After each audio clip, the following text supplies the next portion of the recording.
Bonjour et bienvenue à toi sur cette chaîne. Aujourd'hui, je te donne 2 astuces qui vont te permettre de pouvoir terminer l'année en beauté. Alors, reste jusqu'à la fin pour écouter la deuxième astuce parce que la deuxième astuce, je suis sûr, c'est celle-là qui va le plus te plaire et qui va te driver pour avancer.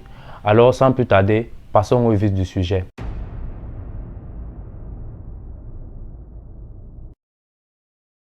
La première astuce ici, c'est laquelle? La première astuce ici, c'est de ne surtout pas prendre de résolution, autant pour moi, ne surtout pas prendre de résolution pour cette fin d'année. Pourquoi il est urgent de ne pas prendre des résolutions en cette fin d'année? Nous sommes aujourd'hui en 2023, et je pense que nous sommes le 22 décembre 2023. Et qui dit fin d'année, dit nouvel an. Lors du nouvel an, le nouvel an, c'est le jour où les églises sont le plus pleines, le plus saturées. Même comme on dit souvent au quartier, en terre à terre, même ceux qui ne partent jamais à l'église, partent à l'église. Parce qu'on veut voir le nouvel an à l'église dans la maison de Dieu. Et au cours de cette prière de nouvel an, beaucoup le font. Même s'ils ne sont pas à la prière chez eux, d'autres qui prient chez eux, qui n'aiment pas forcément aller à l'église, chacun prend des résolutions. Chacun s'est dit, oui, il faut que l'année qui vient là, j'achète mon terrain. Il faut que l'année qui vient là, je sois plus concentré pour pouvoir réussir mon baccalauréat. Parce que depuis que l'école a commencé, je ne suis pas hyper concentré. Il faut que cette année, ma femme et moi, nous puissions avoir notre premier enfant parce que ça fait depuis on s'est mariés et on n'a pas pu avoir d'enfant. Beaucoup de choses comme ça que chacun demande au Seigneur, chacun médite et chacun est persuadé que cette année, c'est son année. C'est l'année qui arrive là, c'est l'année où il va tout fracasser, il va pouvoir changer. Mais qu'est-ce qui se passe la plupart du temps? La plupart du temps, on arrive en janvier.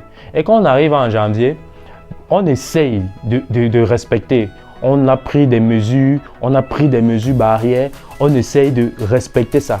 Et au max, on respecte ça jusqu'en janvier.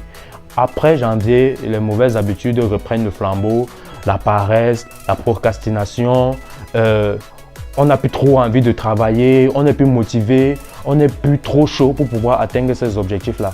Et la plupart du temps, on fait ça, on se retrouve encore l'année prochaine à reprendre les mêmes résolutions l'année qui vient.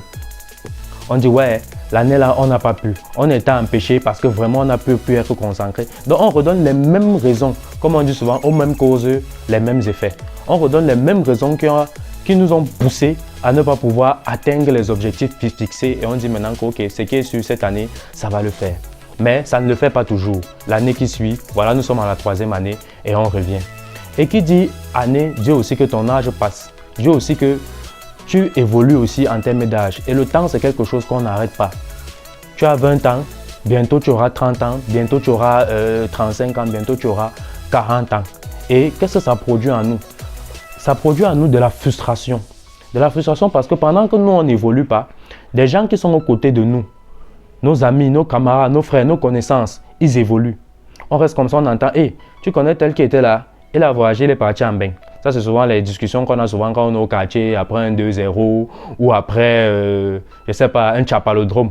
On dit, hey, tel est parti, on reste, on tape les commentaires dessus.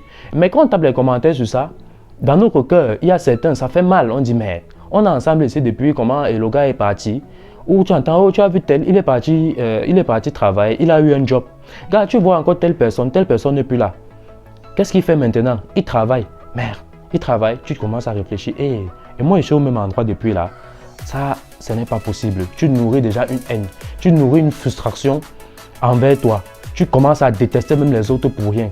Et tout ce qui peut arriver arrive. Aujourd'hui, on connaît les empoisonnements, les meurtres même à coups de poignard et de couteau. Et parfois même de balles. Ça arrive. Chacun connaît l'actualité camerounaise. Moi, je parle pour ce que je connais. Je suis au Cameroun.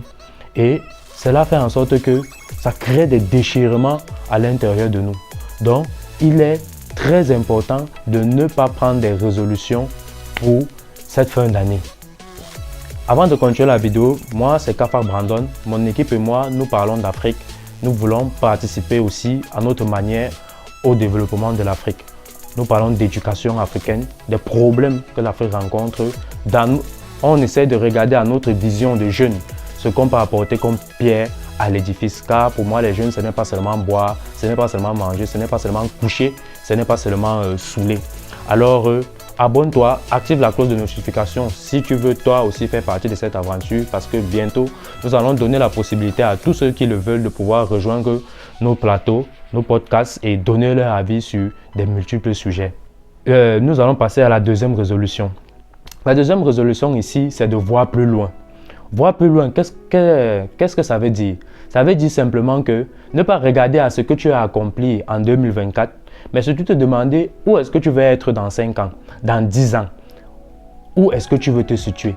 Et là, maintenant, tu prends en compte la nécessité de ce que tu dois faire en 2024 pour que ce que tu veux être dans 5 ans et dans 10 ans se réalise. Donc, qu'est-ce que tu te dis? Voilà, dans 5 ans, je veux pouvoir construire, acheter mon premier terrain. Je veux pouvoir quitter de chez nous parce que tu as 20 ans et peut-être tu en as marre de rester dans la maison familiale. Je veux pouvoir peut-être voyager si c'est peut-être ça un de tes projets et tout. Tu te dis, ok, voilà, dans 5 ans, voilà ce que je veux. Et pour que ça reste bien dans ta tête, moi, ce que je pense qu'il faut faire, c'est écrire tout ça sur un gros format et surtout en gros caractère, collé sur le mur de ta chambre. Quand tu colles ça sur le mur de ta chambre, qu'est-ce que ça te permet de faire? Ça te permet de visualiser ça à chaque matin que tu te lèves. Ce sont des exercices basiques, banals. Comme moi, au début, parfois c'était très difficile de faire parce que mes ça sert à quoi? Tout ce qu'on a dit, on le retient, on sait qu'on va le faire. Et comme on dit toujours, je dis toujours à mes amis, nous savons toujours ce que nous devons faire, mais nous ne le faisons jamais. Et les paroles s'envolent et les écrits restent. Écris et colle sur ton mur, ça ne te coûte rien, c'est ta chambre. Même si c'est la chambre que tu partages peut-être à la maison, nous sommes en Afrique avec tes petits frères et sœurs, fais-le parce que c'est pour toi, tu connais à quoi est-ce que ça va te servir. Et regarde ça chaque matin, tu seras frustré, tu seras fâché de dire mais depuis j'ai dit je vais faire ça, je n'arrive pas à faire ça. Cherche tes moyens, des moyens que toi tu vas pouvoir respecter. Ici je ne vais pas te donner aujourd'hui un ensemble de moyens parce que sinon la vidéo sera trop longue. Mais cherche les moyens que toi-même tu vas pouvoir respecter. Si tu es le genre de personne qui a besoin toujours qu'on drive, qui a besoin qu'on motive, qui a besoin qu'il y a des gens à côté de nous, entoure-toi de bonnes personnes. Parce que ce qui fait notre premier gros défaut en Afrique, moi je pense auprès de la jeunesse que j'ai observé, parce que moi-même je suis jeune, c'est qu'on est toujours entouré la plupart du temps des personnes qui pensent comme nous. Des personnes qui sont paresseuses comme nous ou des personnes qui procrastinent comme nous. Et on dit c'est les amis, ils sont à côté de nous et on n'avance pas vraiment. Donc si tu as décelé des gens qui sont au quartier, des grands frères, des grandes sœurs, même dans la famille, va vers ces personnes-là. Entoure-toi d'eux parce que tu sais que ces personnes-là, à un moment donné, vont te demander qu'est-ce que tu as fait. Est-ce que tu es déjà au niveau de ce que tu voulais réaliser? Parce que c'est très important à mon avis. C'est très important que parfois on ait ces coups de boost là pour ces personnes-là qui ont besoin qu'on les booste pour qu'ils puissent avancer. Donc cherche des solutions qui vont pouvoir t'aider à avancer. Si tu veux épargner, est-ce que tu connais épargner? Si tu ne connais pas épargner parce que ton projet c'est d'acheter un terrain, commence à suivre des formations si tu as la possibilité pour savoir comment on peut faire pour pouvoir épargner. Commence à dire non à ceux qui te demandent de l'aide à tort et à travers. Non pas parce que tu ne veux pas les aider, mais parce que toi aussi, tu as quelque chose à faire. Tu budgétises tes dépenses. Tu essayes à ta manière, avec toutes les méthodes que tu peux trouver pour pouvoir réaliser ou arriver à cet objectif. Ces objectifs que tu t'es fixés dans 5 ans et dans 10 ans. Donc, pour moi, voilà les 2 astuces que je voulais partager aujourd'hui avec toi. Dis-moi si la vidéo t'a plu et laisse un commentaire pour pouvoir dire ce que tu en penses de cette vidéo. Et surtout, si vous voulez les astuces, laissez aussi un commentaire en bas de la vidéo pour que je puisse donner les astuces que je connais. Je pense que quand même vers la fin, je commence à citer quelques astuces. Mais laissez un commentaire pour que je puisse énumérer un certain nombre d'astuces pour que vous aussi vous puissiez utiliser et que vous puissiez en bénéficier. Alors, n'oubliez pas, nous sommes jeunes, mais nous pouvons participer au développement de l'Afrique. Ne nous disons pas que c'est parce qu'on est jeune qu'on a le temps. On n'a pas beaucoup de temps.